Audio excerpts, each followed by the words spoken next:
Hello everyone. तो कैसे हैं आप सब बच्चों? आई होप कि आप सब बहुत अच्छे होंगे।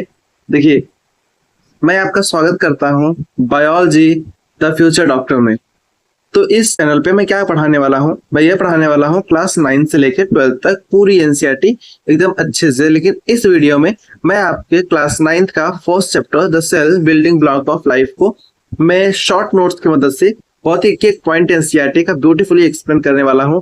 अगर आप एनसीईआरटी कभी पढ़े हैं या फिर नोट्स वगैरह आपने बनाए हैं तो आप देखिएगा, आपके एक भी पॉइंट्स कभी मिस नहीं होंगे इस चैप्टर से। ठीक है, चलिए देखते हैं, स्टार्ट करते हैं इस चैप्टर। चैप्टर का फर्स्ट नाम है क्या?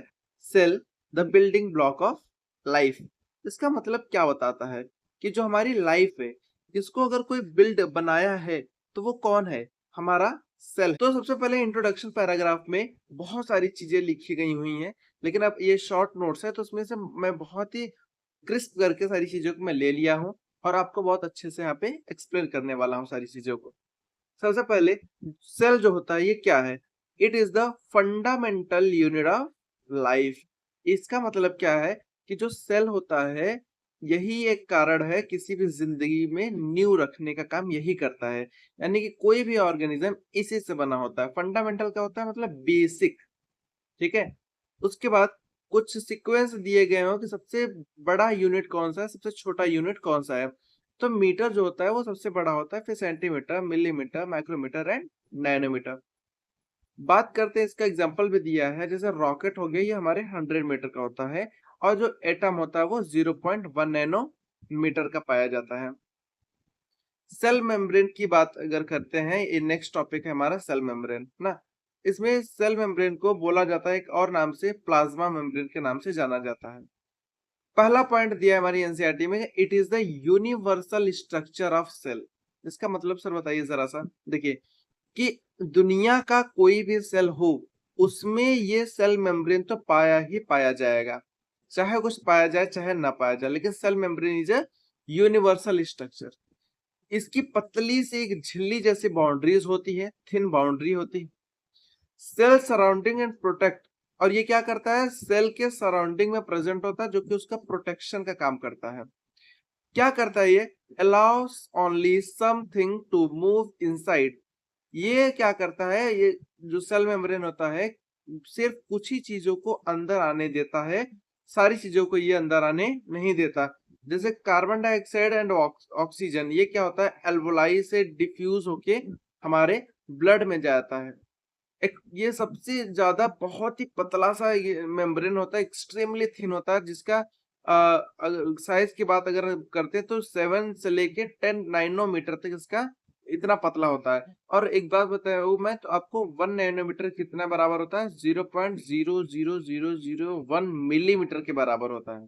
ठीक है, उसके बाद जो ये सेल मेम्ब्रेन होता है, अगर किसी एक सेल को दूसरे सेल से कम्युनिकेट करना होता है तो ये सेल मेम्ब्रेन से ही करते हैं।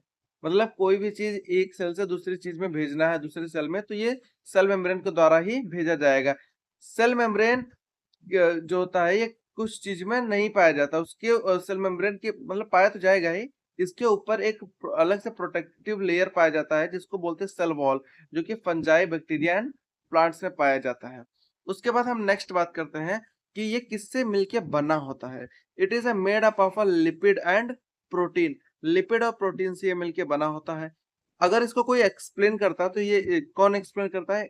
Explain the fluid Mosaic model. एक सिगर निकोलसन ने एक मॉडल दिया था, फ्लूइड मोजाइक मॉडल, जो कि क्या करता है? फ्लूइड इसका नाम क्यों पड़ा, मोजाइक क्यों पड़ा?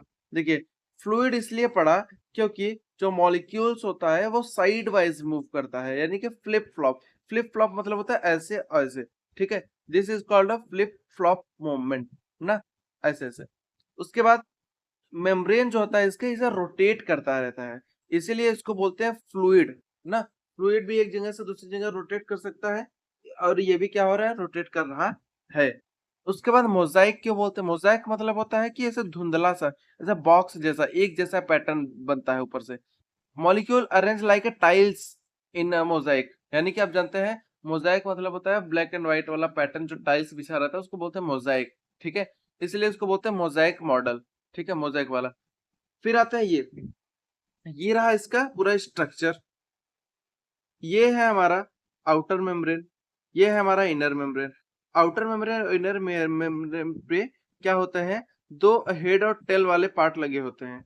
ये हेड वाला जो होता है ये वाटर अट्रैक्टिंग पार्ट होता है हेड, और जो टेल वाला होता है ये क्या करता है, वाटर रिपल्सिव पार्ट होता है। कोई कभी कभी इसके बीच में प्रोटीन धस्से होते हैं। ये प्रोटीन क्या करते हैं, गेट कीपर का काम करते हैं। कोई चीज एंटर करेगा तो ये इधर से ही करेगा। ओके, यहाँ तक क्लियर हुआ। अब आगे बढ़ते हैं। देखिए, अब आते हैं सेल वॉल पे। सेल वॉल क्या होता है, सेल वॉल जो होता है लीफ का जो शेप एंड साइज होता है, इसको मेंटेनेंस का काम यही लीफ करता है। परमेबिलिटी की बात करते हैं, ये क्या करता है, एब्जॉर्ब करता है वाटर और न्यूट्रिएंट्स को। किससे मिलके बना होता है, it is made by the cellulose. और सेलुलोज क्या होता है, it is the part of carbohydrate.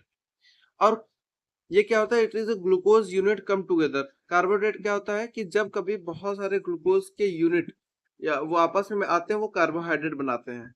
Okay, और एक चीज और है, जो ये सेल वॉल होता है डाइट में क्या हेल्प करता है, ये एक रफेज की तरह काम करता है। देखिए, रफेज को हमें न्यूट्रिएंट्स नहीं देता, ये हमें एक्सक्रीशन वगैरह कराने में हेल्प करता है, डाइजेशन वगैरह कराने में ये हमें हेल्प करता है। ठीक है, यहाँ तक हमारा सेल वॉल होता है कंप्लीट। अब आते हैं, हम पढ़ेंगे प्रोकैरियोट और यूकैरियोट्स के बारे में। ये क्या होता है, सिंगल सेल का बना होता है। और ये क्या होता है, इसमें न्यूक्लियस नहीं होता बट न्यूक्लियोलस होता है।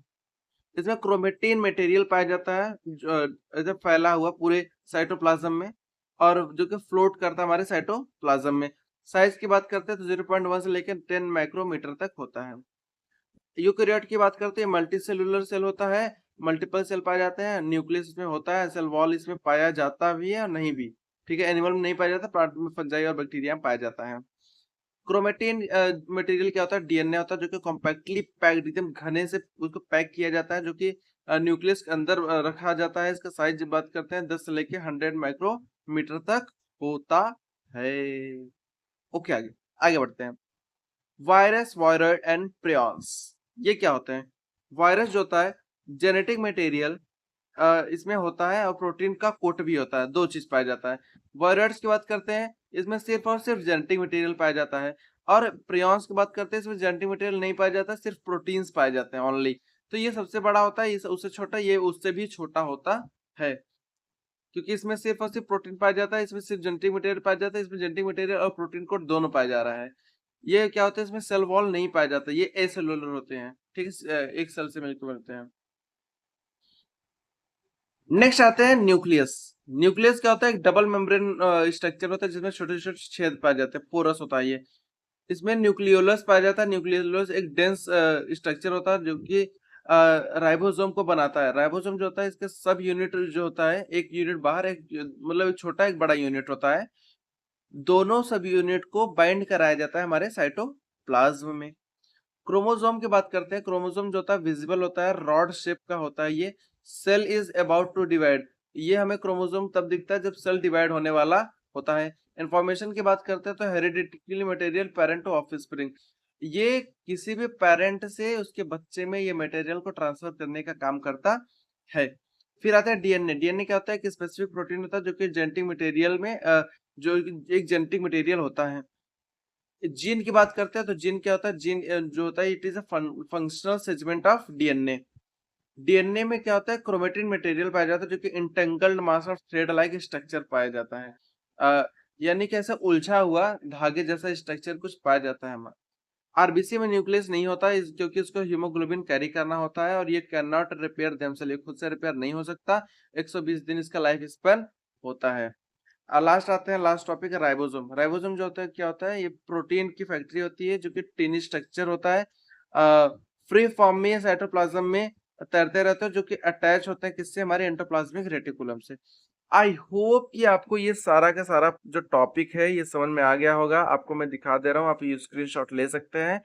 अगर कोई भी आपको कहीं पे भी डाउट हो रहा है, तो मैं अगर इसका कभी भी फुल वीडियो अगर अपलोड करूंगा, तो आप उसमें अच्छे से डाउट पूछिएगा। अगर फिर भी कोई डाउट है तो कमेंट बॉक्स में पूछ लीजिए। आई होप कि आपको ये वीडियो पसंद आया होगा। ये है पार्ट 1, अभी पार्ट 2 के लिए आप वेट करिए, वो भी आ जाएगा। पहले इसको आप जितने अच्छे से प्यार देंगे, शेयर करेंगे, लाइक करेंगे, सब्सक्राइब करेंगे, उस हिसाब से हमारा अगला पार्ट आता रहेगा। आई होप कि ये सारे के सारे ब्यूटीफुल नोट्स आपको मैं प्रोवाइड कर दूंगा, और मैं एक एक पॉइंट अपने नोट्स का एक्सप्लेन कर दिया हूँ। मैं इसका लिंक अभी नीचे ऐड कर दे रहा हूँ, वहां जाके आप पीडीएफ इसका डाउनलोड कर सकते हैं, फिर अपने नोट्स ब्यूटीफुल तैयार कर सकते हैं। ओके, चलिए, बहुत बहुत धन्यवाद आपको पूरा वीडियो देखने के लिए, और ऐसे ही हमारे साथ जुड़े रहिए। बहुत बहुत धन्यवाद आपका। Okay, bye everyone.